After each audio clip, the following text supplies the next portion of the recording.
예, 안녕하세요. 저희는 민주당 농해수위 국회의원입니다. 저는 민주당 농해수위 간사 이원택입니다.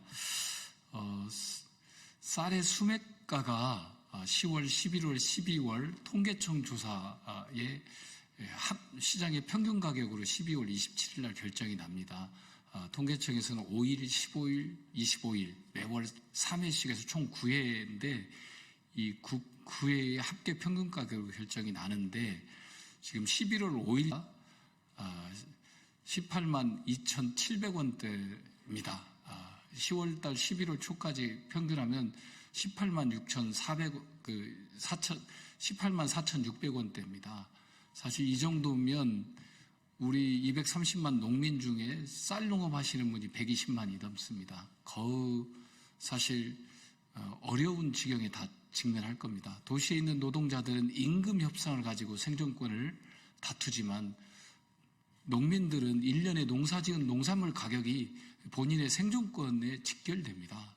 그래서 농업소득의 30% 이상을 차지하고 120만 명의 생존권이 걸려있는 이 쌀값 문제가 너무 심각하고 비상사태에 처해 있어서 민주당 의원들이 다시 한번 재차 기자회견을 했습니다. 25년도 정부 예산안에 쌀값을 25년도에 정상화하기 위한 우리들의 이렇게 정책과 예산 증액까지 포함된 내용을 가지고 오늘 기자회견 하겠습니다. 예, 그러면 지금부터 기자회견 낭독을 진행하겠습니다. 예, 더불어민주당 전국농어민위원장 임미애입니다. 우리 간사님께서 참석하신 분에 대한 소개가 빠진 것 같은데요. 제가 잠깐 소개해 드리고 시작을 하도록 하겠습니다. 주철현 최고위원님 참석하셨습니다. 송옥주 의원님 참석하셨습니다. 문금주 의원님 참석하셨습니다. 이병진 의원님 참석하셨습니다. 문대림 의원님 참석하셨습니다. 예, 기자회견문을 낭독하겠습니다. 쌀값 폭락에 대한 근본 대책을 민주당이 마련하겠습니다. 쌀값 폭락으로 농심이 타들어가고 있다. 지난 11월 5일자 산지 쌀값은 80kg 기준으로 18만 2,700원으로 10월 5일 18만 8,156원에 이어 지속적으로 하락하고 있다. 이는 45년 만에 최대 폭락을 기록한 2022년 평균 18만 6천원보다도 낮은 가격이다. 더욱 심각한 건 그동안 정부가 약속해온 쌀값 20만 원 선 회복은 사실상 어려워졌다는 점이다. 수확기가 10월부터 12월까지인 점을 고려할 때 이미 4차례의 산지 쌀값 평균 가격이 18만 4,651원에 불과하다. 남은 2달 동안 21만 원 이상으로 상승하지 않으면 쌀값 20만 원 선 달성은 불가능하기 때문이다. 이 같은 쌀값 폭락 사태가 계속되는 이유는 분명하다. 첫째, 적정 가격 목표 부재와 윤석열 정부 농정에 대한 시장의 신뢰 상실 때문이다. 지난해 양곡관리법 개정안에 대한 대통령 거부권 행사 당시 윤석열 정부는 쌀값 20만 원 유지를 약속했지만 결국 지키지 않았다. 정부 약속만 믿고 쌀을 매입한 농협과 민간 유통 상인들은 쌀값 하락으로 막대한 손해를 받고 결국 올해 정부가 수확기 대책을 발표했음에도 정부의 대책은 이미 시장으로부터 신뢰를 잃어버렸다. 게다가 윤석열 정부는 24년산 쌀에 대한 적정 가격 목표를 제시해야 한다는 요구조차도 여전히 수용하지 않고 있다. 둘째, 정부가 말로는 쌀 과잉 생산에 대한 사전적 수급 조절을 말하면서 실제로는 벼 재배 면적 감축 목표를 전혀 달성하지 못하고 있기 때문이다. 정부는 양곡관리법 개정을 반대하면서 선제적 수급 관리 방안으로 적정 재배 면적을 추산하고 벼 재배 면적을 매년 감축하겠다고 말해왔다. 하지만 실제 목표 달성률은 절반 수준에 불과하다. 2023년 감축 목표는 3만 7천 헥타였지만 19,000헥타 달성에 그쳤고 올해도 2만 6천 헥타를 목표하였지만 1,298헥타 달성에 그쳤다. 정부의 적정 쌀값 유지 의미가 있는지 의심하지 않을 수 없는 것이다. 그동안 민주당은 윤석열 정부의 늑장 대처와 찔끔 대책, 꼼수 대책으로는 쌀값 폭락을 막을 수 없음을 수차례 강조해왔다. 그러나 윤석열 정부는 제대로 귀담아 듣지 않았다. 분노한 농민들의 요구를 무시했고 물가 안정을 이유로 쌀값 폭락을 방치했다. 이에 우리는 쌀값 폭락 사태를 초래한 무능한 정부이자 쌀값 정상화 의지가 없는 윤석열 정부를 강력히 규탄한다.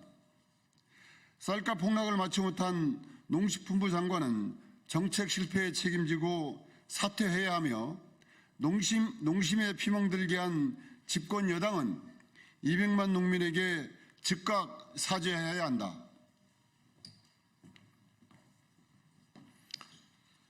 아울러 우리는 이번 정기국회에서 쌀값 정상화를 위한 예산 및 법안 심사로 근본 대책을 마련할 것이다. 첫째, 2025 정부 예산안 심사 시 쌀값 정상화를 위한 예산을 반드시 확보할 것이다. 오늘부터 시작되는 상임위 예산 심사와 예결 심사를 통해 식량 안보 및 국제협력 강화를 위한 공공비축 및 식량 원조 물량 확대, 사전적 수급 조절 및 타작물 지원 확대를 위한 전략작물 직불제 면적 및 단가 인상과 사료용 벼 재배 확대, 국산밀과 국산콩 소비 촉진을 위한 밀 직불금 및 제품화 예산 증액, 친환경 벼 재배 위한 직불제 단가 인상, 벼 매입자금 지원 확대 및 시설 현대화, 쌀 소비 촉진 지원 예산과 쌀 가공산업 확대 예산 증액 등으로 쌀값 안정과 식량 안보 확대를 달성할 것이다. 둘째, 쌀값 정상화를 위해 양곡관리법 개정 등 제도적 개선 방안을 즉각 추진할 것이다. 양곡관리법 거부권을 행사하며 정부 스스로 한 약속마저 내팽개친 이상 이제 쌀값 정상화를 위한 제도안은 더 이상 늦출 수 없다. 이에 우리는 이번 정기국회에서 식량 안보 강화, 사전적 수급 조절 정책, 사후적 손실 보존 대책, 위기 대응 조치 등의 법적 근거를 마련하는 양곡관리법 개정에 즉각 나설 것이다. 정부 여당은 반대를 위한 반대만 할 것이 아니라 이제라도 쌀값 정상화를 위한 법 개정에 동참해야 한다. 민심이 천시입니다. 윤석열 정부와 국민의힘은 당내 권력 다툼에만 올인할 게 아니라 민심을 보듬고 민생을 살펴야 한다. 분노한 농심을 어루만질 수 있는 특단의 대책을 즉각 수립해야 한다. 24년산 쌀은 최소한 20만 원 이상 연중 유지하겠다는 명확한 가격 목표를 제시하고 20만 톤 추가 시장 격리, 벼 매입 자금 무이자 지원 등 신속한 추가 대책을 마련하라. 또다시 농심을 외면한다면 200만 농민의 거센 저항과 국민적 심판에 직면할 것임을 정부 여당은 결코 잊지 말아야 할 것이다. 2024년 11월 12일 국회 농림축산식품해양수산위원회 소속 더불어민주당 의원 어기구, 이원택, 문금주, 문대림, 서삼석, 송옥주, 윤준병, 이병진, 임미애, 임호선, 주철현, 일동